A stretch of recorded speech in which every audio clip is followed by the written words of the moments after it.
Taurati termaktub tercatat dalam kitab Taurat bahwa ada 3 hal yang harus kita renungi,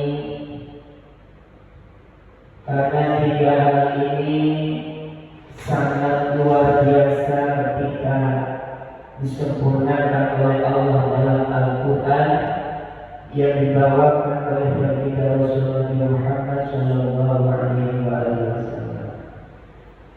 3 hal tersebut yang pertama adalah al-harisu faqir. Al-harisu adalah orang yang haris, orang yang rakus, orang yang serakah, maka sesungguhnya adalah fakir. Dia itu adalah fakir. Terus dilanjutkan, wa ikana malikul dunya, walaupun dia itu memiliki banyak dunia. Jadi yang pertama nasihat yang harus kita telaah malam ini, yang harus kita renungi malam ini adalah pertama, al-harisu faqirun wa ikana malikul dunya. Jadi sebenarnya pada hakikatnya orang yang rakus, orang yang serakah itu adalah orang yang fakir, sekalipun dia banyak harta ketika hidup di alam dunia. Kenapa dikatakan demikian? Karena orang yang mempunyai sifat rakus, sifat serakah, ingin memiliki segalanya, ingin menguasai segalanya, berarti orang tersebut adalah orang yang tidak pandai bersyukur kepada Allah Subhanahu wa Ta'ala. Sudah dikasih nikmat ini, masih pengen ini. Sudah dikasih ini, pengen ini lagi. Terus gak ada habisnya, angan-angan terus, tanpa dibarengi dengan urusan akhirat. Biasanya orang yang menggebu-gebu serakah dengan dunia, mohon maaf sekalipun dia kaya, tapi kata sahabat ini bahwa dia termasuk fakir, orang yang fakir. Fakir itu posisinya di bawah miskin. Kenapa dikatakan yang demikian fakir? Seandainya dia pun kaya tapi rakus, ingin memiliki semuanya, tidak berbagi rezeki kepada yang lain. Kenapa? Karena orang tersebut berarti tidak pandai mensyukuri apa yang sudah Allah berikan. Akan tetapi itu ketika dia merebut hak orang lain itu, ini lagi diambil terus, biasanya seperti sifat ini pun tidak lupa dan tidak lepas dari sifat sikut mengikut temannya. Karena orang rakus itu pasti di dalam hatinya ini dia akan selalu ingin yang lebih baik dari orang yang lain. Sifat yang rakus ingin memiliki segalanya ini pasti orang itu biasanya kata Nabi tidak pandai bersyukur atas nikmat Allah.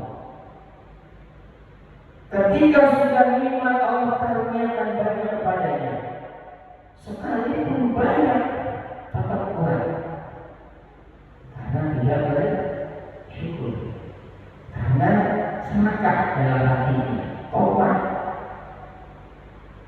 Maka dikatakan fakir, karena orang yang kaya itu hakikatnya bukan orang yang banyak harta, tapi orang yang bahagia di dalam hatinya karena dia bersyukur atas nikmat Allah dan dia ridho atas ketentuan Allah, ridho di ismatilah. Kita dijadikan oleh Allah sebagai petani, jalani apa yang Allah takdirkan. Yang penting dijalani Allah, halal dan ibadah. Ibadah jalan, ngaji jalan. Ada yang Allah perjalankan sebagai orang yang berusaha, tapi tetap ibadah jalan, ngaji jalan. Manfaatkan waktu sebaik-baiknya. Ada yang jadi misal pengusaha pun demikian. Kalau memang sudah dipakai, gampang.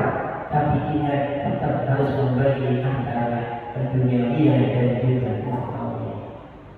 Harus iman. Maka bersyukur itulah yang didapatkan nanti ada kebahagiaan. Kekayaan itu adalah kesenangan, bukan kebahagiaan. Maka banyak orang yang ingin senang tapi dengan maksiat. Karena kesenangan itu biasanya identik dengan kekayaan atau harta. Ingin apa? Bisa. Ingin beli apa? Bisa. Itu bahagia. Itu kenikmatan kesenangan dunia. Zinatul hayatid dunia. Kesenangan. Tapi belum tentu bahagia kalau tidak diimbangi dengan ekonomi, tidak diimbangi dengan ibadah akhirat. Orang itu kalau memang sudah faknya tajrid, walaupun ada orang yang gak kerja tapi kaya terus, dia cuma ibadah terus, memang faknya di situ. Memang sudah Allah tentukan faknya itu sebagai orang yang mau ibadah tajrid. Kedudukannya akan jauh, dia kata didatangkan oleh Allah rezeki. Oh, ada yang datang. Ada kan yang banyak. Ada yang memang sudah kerja bertahun-tahun, baik seperti itu. Ya kan?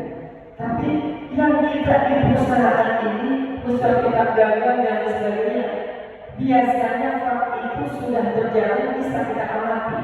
Ini kata-kata. Ketika kita lebih gampang di mana kita usaha, disitulah punya kita. Disitulah kalau bahasa makom kita. Kita dulu pengen jadi orang kita. Kalau memang bukan faknya kita, nggak sampai. Tapi kadang-kadang kita ini pas dagang, tapi pas di perusahaan malah sulit. Gak ada perkembangan di sana dunia ini kadang-kadang. Maka berarti insya Allah kita itu di dunia perdagangan. Asal kita jalani, kita terus hikmah baik dalam urusan dunia maupun hikmah dalam urusan akhirat. Yang penting berbeda. Bahkan orang ahli sedikit beda dengan orang yang sudah makrifat.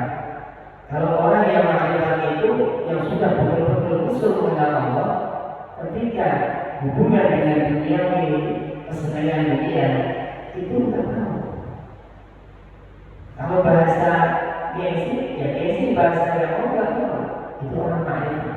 Pengennya usaha, pengennya berdoa, bersyukur. Tapi kata ulama-ulama yang zuhud akan tetapi dia sendiri benar-benar yang menjalankan taat kepada Allah. Justru dunia ini sangat penting. Ada orang sendiri.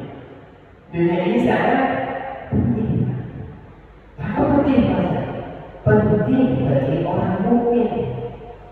Karena kita akan bahagia di akhirat itu bagaimana ketika kita hidup di alam dunia. Maksudnya, jadi dunia ini penting kenapa? Jangan kita anggap yang penting itu akhirat. Dunia tidak penting. Tapi kalau kita tidak penting dunia, artinya berarti kita tidak bisa, pasti tidak memanfaatkan dunia untuk bekal akhirat. Buka foya-foya, bodoh amat, mudah aja, mau ada pengajian, bodoh amat, itu tidak penting lagi. Yang akhirnya nanti di akhirat yang dia penting, ternyata akhirat kekalnya bukan masuk surga, tapi kekalnya masuk neraka. Bukan kekal nikmat, tapi kekal azab dari Allah. Alhamdulillah. Bagi tingkatan orang awam seperti kita, dunia ini justru dengan dunia ini sebagai bekal kita. Dunia adalah ladang, dunia itu adalah persawahan, pertanaman, yang mana ketika ini Allah siapin ladang untuk kita. Bagaimana caranya kita menanam pohon itu di ladang yang sudah Allah siapkan, supaya hasilnya bagus, supaya buahnya bagus, supaya panennya bagus. Artinya manusia hidup itu berawal dari dunia dulu, bagaimana dia menanam. Ladang sudah Allah siapkan, masjid itu masjid itu ketika kita sedekahkan ke masjid, ada orang fakir, orang miskin, anak yatim, duafa yang membutuhkan. Ladang bagi siapa? Orang yang Allah titipkan hartanya. Yang Allah titipkan harta kepadanya, maka kata Nabi, berinfaklah engkau, beribadahlah engkau dengan sebagian hartamu. Masjid butuh apa? Sok kasih. Majelis taklim butuh apa? Pendidikan tinggi? Sok kasih. Orang fakir, kita sudah kenyang, jangan sampai punya tetangga di lapangan. Kita punya bakso, kita punya nasi uduk, kasih. Karena orang kaya itu bukan dia kaya, tapi dikayakan oleh Allah. Orang yang rajin sholat bukan orangnya yang rajin ibadah, tapi dirajinkan oleh Allah karena ada pertolongan dari Allah Subhanahu wa Ta'ala. Maka ternyata orang yang kaya tidak dinilai dari harta, tidak dinilai dari kekayaan, tapi hati yang bahagia bersyukur ketika Allah berikan sekian, alhamdulillah. Setelah alhamdulillah ridho dengan pemberian Allah. Kadang sekian, kadang banyak, kadang sedikit. Pokoknya ridho. Ya, namanya orang ketika sudah Allah berikan nikmat, sudah alhamdulillah. Lihat jalan ke atas, tapi dia selalu ke bawah. Untuk sebagai takaran kita, supaya kita pandai bersyukur hati kita kepada Allah Subhanahu wa Ta'ala. Kalau sudah bersyukur melihat orang yang di bawah kita, ya Allah punya motor sudah alhamdulillah. Di bawah kita ada orang punya sepeda saja sudah bisa ke masjid, punya sepeda bisa nganterin anak ngaji, sudah bisa ke sawah, ke pekerjaan. Ini mah motor berarti alhamdulillah. Yang punya mobil alhamdulillah. Ketika melihat orang yang punya motor, ketika sudah alhamdulillah, bukan hanya ucapan yang dia lontarkan melalui alhamdulillah, tapi ada akhlak. Semua anggota badannya itu ibadah kepada Allah. Kakinya jalan melangkah kebaikan, tangannya jalan dalam memberikan kebaikan, matanya jalan dalam melihat kebaikan, telinganya jalan dalam mendengarkan kebaikan. Semua itu akan berjalan ketika hati kita ada rasa syukur kepada Allah Subhanahu wa Ta'ala. Orang akan baik, manusia akan paling bersyukur, bahagia, itu orang yang paling kaya kata Nabi. Ridho dengan pemberian Allah, dia bersyukur dengan atas apa iman yang Allah anugerahkan. Tidak pernah mengeluh, tidak pernah dia ini menyalahkan Allah. Allah ini salah, Allah ini masalah sendiri. Enggak. Pokoknya seberapapun, ya Allah, ini adalah dari Engkau ya Allah, dan aku kembalikan kepada-Mu ya Allah. Artinya dengan beribadah kepada Allah. Maka ketika kita bersedekah, jangan ini dari saya, bukan kata Nabi. Ketika kita dititipkan harta oleh Allah, ini dari saya, Pak, untuk sedekah masjid, bukan salah. Tapi harusnya kalimatnya kata Nabi, wahai hamba Allah, ini dari Allah, dan aku kembalikan kepada Allah. Kita hanya titipkan, yang mana tapi pahalanya itu Allah nggak tahu pahalanya, Allah nggak butuh, yang butuh adalah kita. Maka antara ibadah yang dengan sedekah, orang yang Allah titipkan harta. Infak. Ada orang yang memang tidak dengan harta, dia bisa ibadah dengan sedekah anggota badannya. Mulutnya selalu baca Quran, lisannya selalu berzikir kepada Allah, lisannya ini selalu membaca sholawat kepada Nabi. Ini pun termasuk orang yang bersyukur atas nikmat yang sehat Allah berikan kepadanya.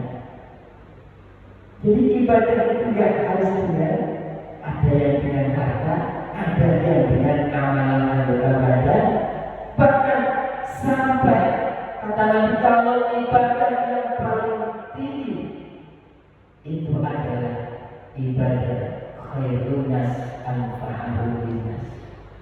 Orang yang paling bermanfaat, yang mempunyai bisa untuk membahagiakan orang lain, berkontribusi untuk orang lain, maka orang ini termasuk orang yang paling baik dan orang yang dicintai oleh Allah Subhanahu wa taala. Alladzina yunfiquna fis-sarra'i wad-dharra. Orang yang baik itu kata Allah, orang yang berkontribusi, menginfakkan sebagian hartanya di jalan Allah, baik dalam keadaan kaya atau dalam keadaan miskin, susah atau senang, tetap dia berkontribusi, bermanfaat untuk orang lain. Amin Allahumma ya Rabbal. Justru nikmat yang paling besar, sebesar-besarnya nikmat, kata Nabi adalah as-sihhatu, sehat. Setinggi-tingginya nikmat adalah sehat. Bukan serendah-rendahnya nikmat adalah harta. Itu kata. Ini kalau kita beda.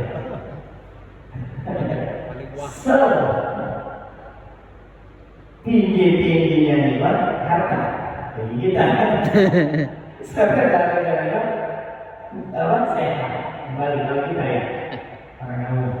Tapi ternyata kata Nabi, setinggi-tingginya nikmat saya bagaimana yang kita masih. Coba bayangkan, sebanyak apapun harta yang Allah berikan, kalau tidak sehat, ini kalau tidak. Banyak kok orang yang pilih haji, mau berangkat haji karena Allah berkaya, tapi ternyata Allah tidak mengizinkan. Lalu Allah memberikan yang sakit, tidak bisa apa-apa, sehingga orang itu dia orang yang tidak punya. Ya Allah, orang pagi-pagi bisa duduk, bisa sampai sarapan dengan nikmat, nikmat, ya Allah. Padahal walaupun cuma punya rokok sebatang lewat kopi, serupa aja nikmat. Tapi orang yang walaupun banyak harta, tapi dia dikasih oleh Allah, misalnya adalah harta banyak, tapi ternyata tidak bisa menikmati. Oh, berarti itu tanda nikmat yang paling besar adalah sehat. Benar? Nikmat yang paling besar. Tapi banyak dilupakan oleh manusia. Ya, nikmat tadi ada dua nikmat. Yang mana dua nikmat ini adalah nikmat yang sering dilupakan oleh manusia. Ya, membunuh sering dilupakan oleh manusia. Apa itu? Satu nikmat sehat. Dua nikmat luang waktu. Sehat pertama, ayo mumpung masih sehat. Pergunakan sehat kita sebelum masa sakit kita. Mumpung masih sehat, sholat jalan, jamaah jalan, ngaji pengajian jalan, zikir bersama jalan. Mumpung masih sehat. Luang waktu, ini dua-duanya ini sering dilupakan. Bahkan orang ini bisa merasakan pentingnya sehat. Sehat itu sangat berharga dan nilainya lebih tinggi daripada harta. Ketika orang ini diberikan sakit oleh Allah, baru dia merasakan sehat itu penting. Betul kan? Ketika belum sakit, sehat tapi gak mau sholat, gak mau wajib bercicilan kemana-mana. Segala jangkutan, jantung, nyawa dan sebagainya, kemaksiatan dan tapi ketika Allah sudah memperingatkan dengan sakit, Allah memperingatkan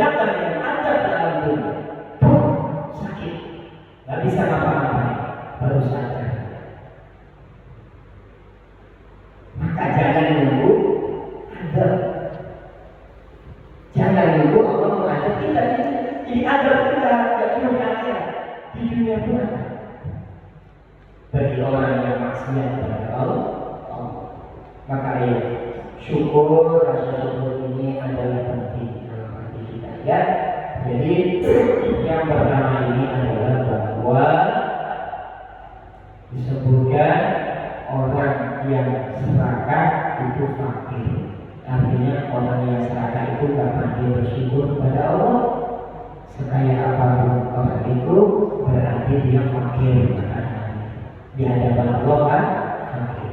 Tapi kalau orang yang kaya tapi dermawan memanfaatkan apa yang Allah berikan kepadanya, dibelajarkan lagi di jalan Allah, maka itu pun kebalikannya orang yang paling dicintai oleh Allah.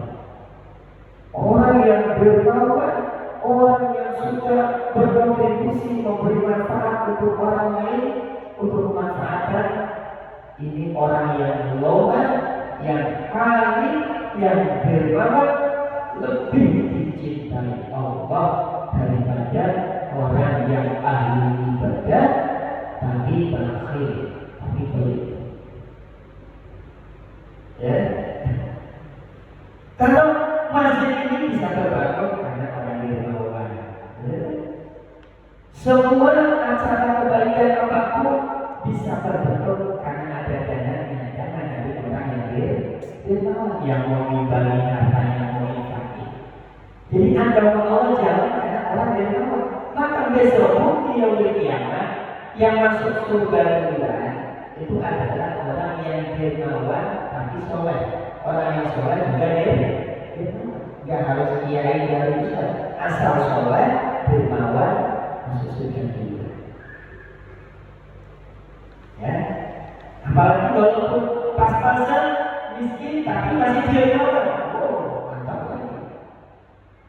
Maka Nabi Sulaiman padahal Nabi tapi kaya-kaya, iya kan? Padahal Nabi kaya-kaya tapi lokanya luar biasa. Semua diberi, semua dikasih sayangi, rakyatnya dikasih sayangi, padahal bagus. Tapi tetap nanti di akhirat yaumil kiamat urutan semua para nabi yang paling terakhir masuk surga, urutan para nabi adalah paling terakhir Nabi Sulaiman alaihissalam. Kenapa? Karena hisabnya banyak, karena kaya. Tapi yang apa yang nanti masuk surga? Cuma artinya berlipat. Apapun yang Allah titipkan kepada kita, ayo kita manfaatkan sebaik-baiknya. Mumpung masih hidup di alam dunia, karena dunia ini penting bagi kita orang mukmin untuk menanam modal, untuk menanam kebaikan, untuk berfastabiqul khairat yang akan kita butuh nanti menuju alam akhirat ketika menghadap kepada Allah Subhanahu wa Ta'ala. Amin Allahumma ijab. Ayo semua kita yang dengan tenaga. Jadi orang itu kalau sudah alhamdulillah, terus dia beribadah, rajin sholat ibadah yang lain rajin, itu tanda orang bersyukur. Jadi bukan cuma alhamdulillah dapat rezeki, alhamdulillah, bukan pilih saja, tapi harus diarahkan semua anggota tubuh juga bersyukur. Jika orang sholat itu tanda bagi sana harus syukur, senang saudara berarti harus syukur. Begitu lah. Beda sama orang bakhil. Ya, orang bakhil itu kalau sudah dikasih oleh Allah harta diturun, nggak mau keluar hartanya. Kalau tidak ini, padahal harta yang Allah berikan bisa melanggar kalau tidak digunakan sebaik baik. Bahkan yang halal, yang halal saja dari harta kita, yang halal pun dihisab, diperhitungkan oleh Allah. Intinya kita tahu kamu dapat dari mana? Caranya halal atau haram? Halal ya. Sudah halal, bagaimana? Untuk apa? Untuk hal yang halal atau hal yang haram dibelanjakan itu apa? Kita modal. Yang halal saja bisa. Kalau yang haram kita dibimbing harta oleh Allah, cara halal atau cara mendapatkannya haram, membelanjakannya juga haram di jalan yang haram, maka itu akan melaknat kita dunia dan juga akhirat. Nauzubillah ya. Makanya pergunakan sebaik-baiknya supaya orang bersyukur, orang yang paling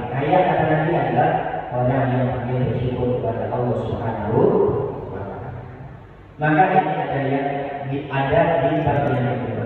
Wal muqiu lillahi mutaqun linnasi wa idana mamlukan. Yang kedua adalah wal muqi itu orang yang taat. Wong sing taat, orang yang rajin ibadah, taat akan perintah Allah, menjalankan perintah Allah, itu orang taat. Lillahi kepada Allah, mutaqun linnas, itu akan dibermusi, dia akan disanjungi, dia akan disenangi oleh manusia. Intan dan malukan sekalipun itu dia adalah budak. Jadi gini, orang itu manusia itu di dunia itu akan diakui, akan disenangi oleh para manusia ketika dia taat kepada Allah Subhanahu wa Ta'ala.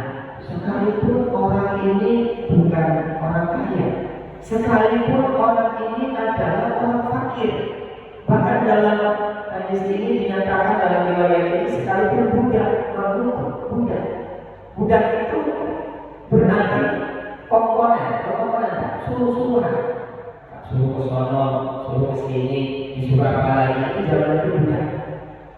Walaupun dia seorang budak, walaupun dia seorang fakir, yang mungkin dia bukan manusia, sebaik tidak ada apa-apanya, tapi ketika orang itu taat betul-betul kepada Allah, maka orang itu akan diagungkan oleh Allah dan diagungkan oleh para manusia, akan disanjung oleh para manusia. Ya. Sebagai contoh, kebalikannya, cuma ada orang kaya tapi sombong, orang kaya tapi pelit, itu banyak yang suka atau banyak yang benci? Ya. Tapi kalau ada orang yang biasa saja, orang fakir atau seorang budak, tapi baik, ada orang kesusahan, tidak diangkat barang, diangkat. Dia sholatnya rajin, taat kepada Allah, ya, dengan keluarganya baik, karena taat dengan Allah, sama tetangganya baik. Kira-kira orang seperti itu disenangi tidak oleh manusia? Dia orang yang baik, karena taat. Bahkan pada zaman Rasul masih hidup, dulu, ya, 14-15 abad yang lalu, ada seorang anak dari bapaknya ini budak. Budak itu, maaf lah ya, kalau bahasa anak itu kelas paling bawah. Ya, budak ini ternyata punya anak, nggak tahunya anak seorang budak itu akal luar biasa. Mohon maaf, bahkan saat itu diriwayatkan dalam riwayat berkulit hitam tinggi. Dia anak budak, tapi nggak ada yang tahu kalau itu anak budak. Karena semua manusia, semua orang di sekitarnya, semua satu wilayahnya cinta semua. Ketika ada seorang cinta berharga bermati, orang ini tidak tahu bahwa ini adalah seorang anak yang anak budak. Nah, ketika berjajar dengan Nabi, dengan para cucu Nabi, para kata yang masih kita, cucu Nabi, durian Nabi, semua orang-orang itu di sekeliling masyarakat itu bukan mencium orang-orang yang tadi durian Nabi, tapi mencium tangan langsung dari orang tersebut. Yang tadi ternyata pada ditanya, siapa itu? Tidak, saya adalah anak dari seorang budak. Tapi karena ketaatannya kepada Allah, karena betul-betul takwanya kepada Allah, derajatnya pun diangkat oleh Allah, sehingga para manusia pun akan memuliakan dia. Heran dengan durian-durian heran. Itu siapa? Itu bukan durian Nabi, ini bukan keturunan Nabi, bukan darah Nabi, tapi dia luar biasa taatnya. Semua orang sujud kepadanya, semua orang ini nyanjung dia, hormat dia. Siapa dia? Pas ditanya ternyata anak dari menjadi seorang budak. Nah, disinilah maksud saya adalah bahwa takaran orang hidup di alam dunia itu bukan dari sanad, bukan dari silsilah orang tua, tapi inna akramakum indallahi atqakum. Jangan sampai kita mau bangun anak kiai, kita ini anak abad ini, kita ini anak ustaz. Buat apa kalau anak kiai tapi berakhlak buruk? Buat apa dia anak ustaz tapi dia akhlaknya tidak baik? Maksudnya, itu pun kalau memang anak kiai berarti kalau ingin membanggakan kiainya berarti kudu berakhlak baik, berarti harus ngaji supaya beda ngaji. Kok berakhlak baik kalau nggak ngaji tetap tidak bisa ngaji. Kan? Maksudnya, nah artinya apa? Orang ini dan orang ini tidak melihat dari derajat itu. Ya, yang memang derajatnya ketika dunia Rasul para nabi pula dunia punya dunia ini mah luar biasa, harus dimuliakan kata Allah.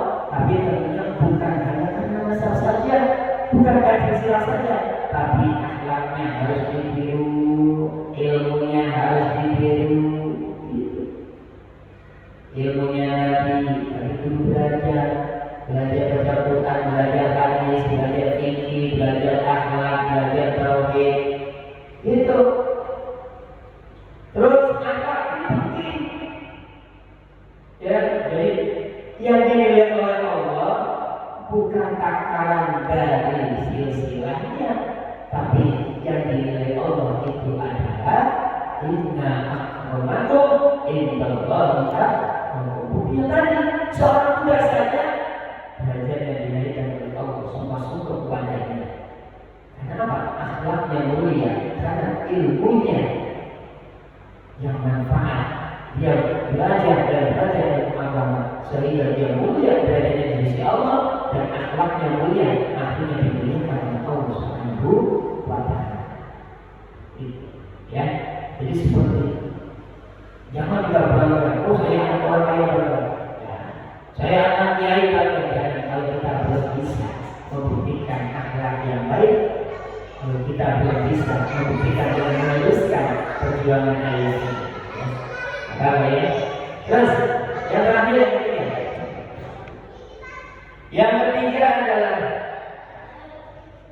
wal qani'u waliyun. Orang yang qanaah, qani ini qanaah. Qanaah itu rimo. Nah, rimo yang pandu. Ya, kalau bahasa ayatnya ridho bi ismatillah. Ridho dengan pemberian Allah. Ini qanaah. Ya.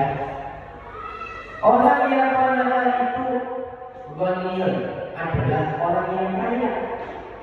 Wanita dan jadikan sekalipun dia sering kelaparan. Sekalipun saya bilang, jadi orang yang qanaah, yang ridho bi ismatillah, ini ghaniyun.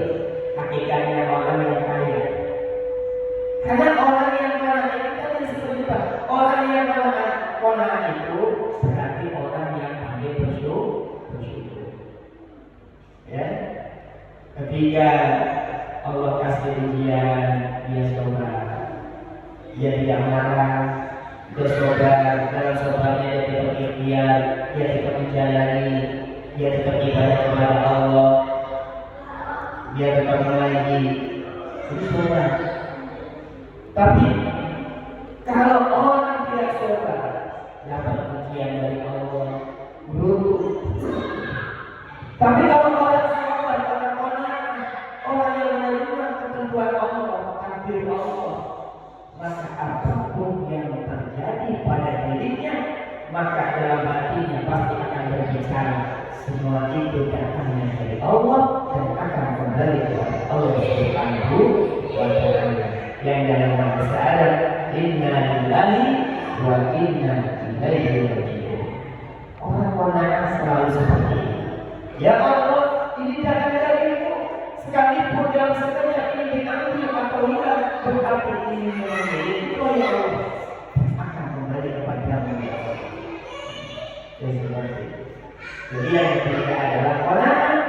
Sekalipun kita sering kekurangan, sekalipun kita sering kelaparan, Nabi itu dulu seperti ini Pak. Yang bagaimana? Nabi kalau keluar ke rumah, tanya istri, ya sekali jangan bisa keluar istri. Akan Nabi sebut dia mau mengalir, adakah hari ini makanan?